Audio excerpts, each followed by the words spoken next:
Ah là là là là, j'étais obligé de réagir. Regarde, je m'assois, je prends mes aises, l'affaire Griveaux. Ah, j'étais obligé de réagir. À chaud, comme disait Jeanne d'Arc. Désolé, pas de vidéo montée aujourd'hui, il n'y aura pas de photos, il n'y aura pas de vidéo. Ceux qui sont venus pour l'entertainment, faut faire demi-tour. Faut aller voir Star Wars, ou Louis la Brocante, je sais pas, mais on n'est pas là pour ça. Non, l'affaire Griveaux. Ah là là là là là. Le pauvre Griveaux, qui se voyait déjà maire de Paris à la place d'Anne Hidalgo, a vu exposer sa zigounette dans les médias. Et là, ça fait pas plaisir. Une photo, enfin des vidéos exposées par Piotr Pawlinski. Alors Piotr Pawlinski, déjà avec un nom comme ça, t'es au minimum un meuble chez Ikea, une table en tech d'extérieur par exemple. Non, non, Piotr Pawlinski, il est artiste dissident russe qui a été plus ou moins chassé de son pays, qui est exilé en France. Bon, et les faits d'armes de Piotr, c'est qu'il s'est cloué les couilles, parce qu'il n'y a pas d'autre mot, il s'est cloué les couilles sur le sol, il s'est cousu la bouche, mais vraiment, c'est pas une image, cousu à base de fils et d'aiguilles. Et puis il a mis le feu à la déventure de la Banque de France. Parce que peut-être pour remercier la France de l'avoir accepté en exil, on ne sait pas, c'est pas la question. Donc c'est Piotr qui a publié ces échanges-là, on ne sait pas trop comment il les a eus. Oh, le raz-de-marée, incroyable.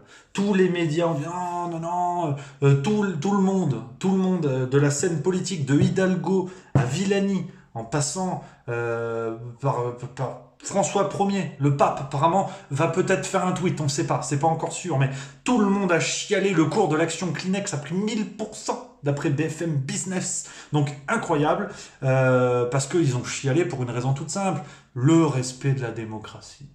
La grandeur de la République ne mérite pas la diffusion de ces vidéos qui relèvent de l'intime et du privé. Vous n'avez pas honte. Donc vraiment, il y a eu de l'émotion, mais c'est surprenant. C'est surprenant, bon, parce que bon, Benjamin, comme on lit, tu te promènes pas avec ta batte de baseball en dehors du terrain. Bon bah là, c'était un peu ça. Il a envoyé des vidéos dont sa zigounette, voilà, une dame, on ne sait pas qui c'est, mais voilà, bon, il a le droit. Mais le problème, c'est qu'il est père, il est marié. Puis, mais bon, ça, on l'a pas trop dit. Voilà. On a dit, non, non, au nom de la morale, on n'a pas le droit de diffuser des photos et des vidéos comme ça. Mais au nom de la morale, est-ce qu'on a le droit d'envoyer des photos de sa zeub, ou de son zeub, même comme on dit, lorsqu'on est marié et père de plusieurs enfants. Donc, voilà, la morale, elle a bon dos, comme on dit, dans le milieu de l'ostéopathie. Mais là, voilà, faut se calmer.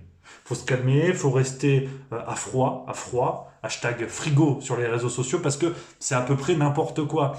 Je vous pose une question toute simple. C'est une expression, je vais rien poser. Non, non, je soulève une question.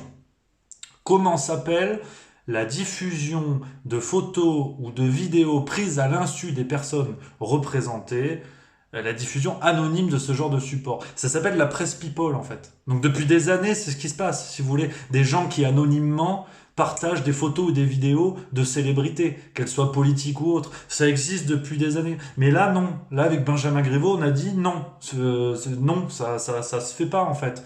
Mais les journaux people ou les tabloïds, comme disent nos amis de Grande-Bretagne, ça existe depuis très longtemps. Et c'est exactement le même principe. Vous pouvez chercher, c'est la même chose. Donc, incroyable. Ces réactions sur l'affaire Griveaux, incroyable. D'autant plus que toute la scène politique est pleine d'émotions. Alors que quand il s'agissait des photos volées de Berlusconi dans ses Bunga Bunga, ou des photos volées de Trump, ou d'autres leaders du monde entier, bah là ça allait, ça va. Regarde, quand c'était François Hollande et Julie Gaillet, les photos qu'on voyait dans Closer et tous ces magazines, il y avait personne pour dire que la démocratie était en danger. Alors pourquoi là c'est plus pareil, enfin c'est plus pareil apparemment. Peut-être que François Hollande il aurait dû montrer sa batte de baseball, on ne sait pas. Mais plus sérieusement, c'est n'importe quoi, on est d'accord. Les réactions s'enflamment alors que la question de la morale se pose, mais on ne sait pas trop de quel côté de l'écran. Voilà, je voulais réfléchir à ça avec vous, vite fait, bien fait, quelques petites phrases. C'est tout. On va pas aller plus loin que ça, mais vous allez voir, on va en manger pendant encore longtemps. Surtout que le remplaçant de Griveaux n'est pas trouvé. Ça pourrait être Marlène Schiappa. Et là, on va en reparler, ça c'est sûr. Et je serai là, au rendez-vous. Voilà, n'hésitez pas à mettre en commentaire ce que vous en pensez. On sera peut-être pas d'accord, mais on est là pour ça. Moi, je filoche, parce que là, il faut que j'aille voir BFM. C'est surprise, surprise, comme disait Jean-Pierre Foucault. Allez, la belle soirée.